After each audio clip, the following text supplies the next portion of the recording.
ने कंगाल पाकिस्तान के लिए खजाना खोल दिया है। शहबाज शरीफ के लिए यूएई ने अपना खजाना खोला है। दुबई पहुंचे शहबाज की मानो लॉटरी लग गई है।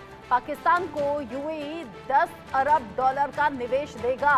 यूएई दौरे पर पाकिस्तानी पीएम शहबाज शरीफ हैं और यूएई ने मानो खजाना खोल दिया है। 10 अरब डॉलर निवेश करने की बात सामने आ रही है। पाकिस्तान के प्रधानमंत्री शहबाज शरीफ यूएई के दौरे पर पाकिस्तानी पीएम की यात्रा यूएई से डॉलर की उम्मीद को लेकर ही की गई है। उनकी ये यात्रा शुरुआत से ही सफल मानी जा सकती है क्योंकि यूएई ने पाकिस्तान के लिए मानो तिजोरी खोल दी है। न्यूज एजेंसी वैम ने पाकिस्तान में आशाजनक आर्थिक क्षेत्रों में निवेश के लिए 10 अरब डॉलर के आवंटन की घोषणा की है। गुरुवार को यूएई के राष्ट्रपति शेख मोहम्मद बिन जायद अल नहयान और शहबाज के बीच मीटिंग हुई। दोनों के बीच पाकिस्तानी अर्थव्यवस्था को मजबूत करने और इसे समर्थन देने को लेकर बातचीत हुई।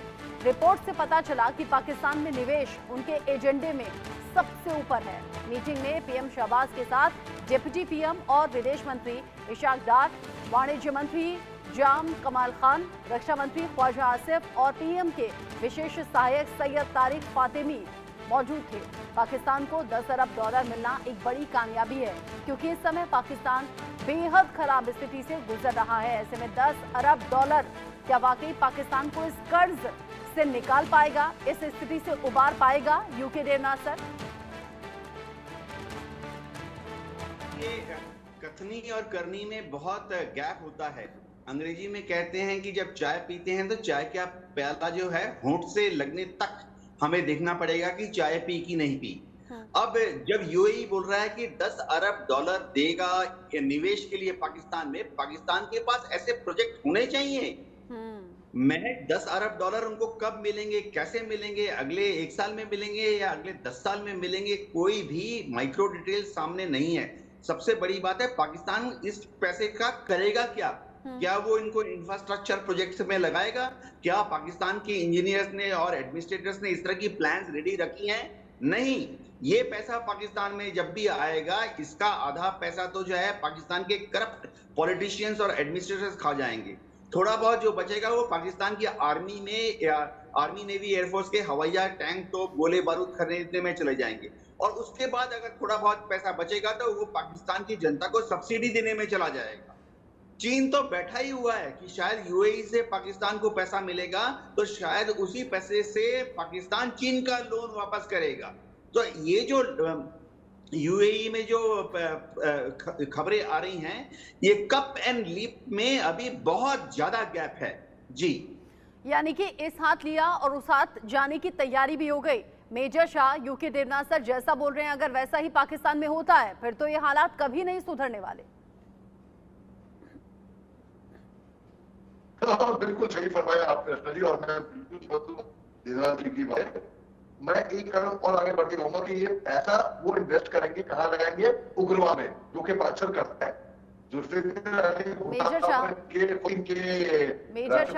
मेजर शाह आपकी आवाज ठीक से नहीं आ रही है, आपका वीडियो भी ठीक तरीके से नहीं आ रहा है। मुझे लगता है नेटवर्क वीक है आपके साइड, उसे दुरुस्त कराने की एक बार फिर से कोशिश करते हैं।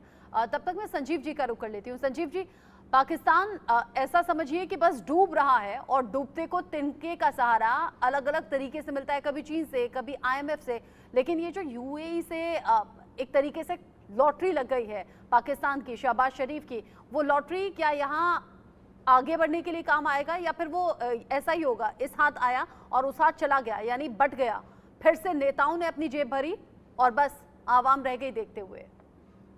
देखिए, एक बात यूएई को जो इतना बड़ा निवेश करने के बारे में सोच रहा है, 10 बिलियन डॉलर्स की निवेश की बात है। क्या पाकिस्तान में निवेश का वातावरण है? क्या ये पैसा डूब नहीं जाएगा? क्या ये पैसा सही जगहों पे उसका इस्तेमाल होगा? क्या उसके जो जहां कहीं भी वो निवेश करेगा उससे यूएई को लाभ होगा? इन सारे विषयों पर यूएई को सोचना होगा। अभी ये अनाउंसमेंट हुआ है, अभी देखना है कि यूएई इसमें कितने कदम उठाता अच्छा, और है। ये बड़ा अनाउंसमेंट अगर किया है यूएई ने अपनी तरफ से तो क्या इसमें उसकी भी कोई सेल्फिशनेस हो सकती है? सर्टनली, जो निवेश कभी भी कोई राष्ट्र दूसरे राष्ट्र में करता है तो उसका अपना एक हित होता है और उस हित को ध्यान में रखते हुए ही ये बड़े निवेश किए जाते हैं। 10 बिलियन डॉलर्स की अगर निवेश की बात आ रही है तो जाहिर है कि जो पाकिस्तान के जो कई की सेक्टर्स में ये जो पैसा जाएगा। लेकिन मेरा प्रश्न वही है कि क्या पाकिस्तान में निवेश का वातावरण है? एक ऐसा राष्ट्र जो कि आतंक परस्त है, एक ऐसा राष्ट्र की जहां पर सिक्योरिटी सिचुएशन लगातार बिगड़ रही है, एक ऐसा राष्ट्र जो पहले से ही बैंकरप्सी की कगार पे है। तहरीके तालिबान पाकिस्तान, बलूचिस्तान में भी उनके निवेश के प्लान है। बलूचिस्तान में स्थितियां कितनी दयनीय है। और उसी तरीके से जो पाकिस्तान के अंदर अगर आप देखें तो राजनीतिक रूप से ये कितना अस्थिर राष्ट्र है, जो सबसे बड़ा लोकप्रिय नेता पाकिस्तान की जेल में है और एक फ्रॉड इलेक्शन करा करके वहां पर एक पपेट गवर्नमेंट को वहां के हुक्मरानों ने, पाकिस्तान के आर्मी आईएसआई ने बैठा दिया है।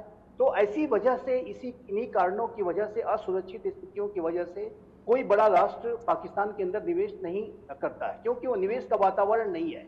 पाकिस्तान में जो वहाँ का आर्थिक तंत्र है उसके अंदर भी इतनी खामियां हैं कि जिसके की वजह से ये पैसा डूबने की स्थिति में जाहिर है कि वो रहेगा।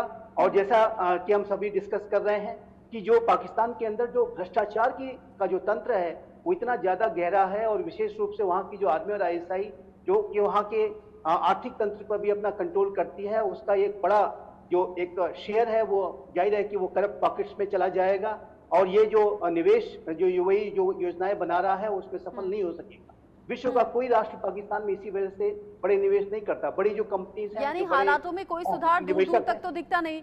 यूके देवनाथ सर, चीन से कर्ज लिया, हवा हो गया, आईएमएफ से कर्ज मिला, उसका कुछ अता पता नहीं। अब जब यूएई 10 अरब डॉलर निवेश करने को तैयार है, अगर ये भी जैसा आपने कहा कि आधा चीन ले लेगा, फिर आधा नेता अपनी जेब भर लेंगे, फिर उधर सेना अपने हित में इस्तेमाल कर लेगी, तो फिर पाकिस्तान का आगे होगा क्या?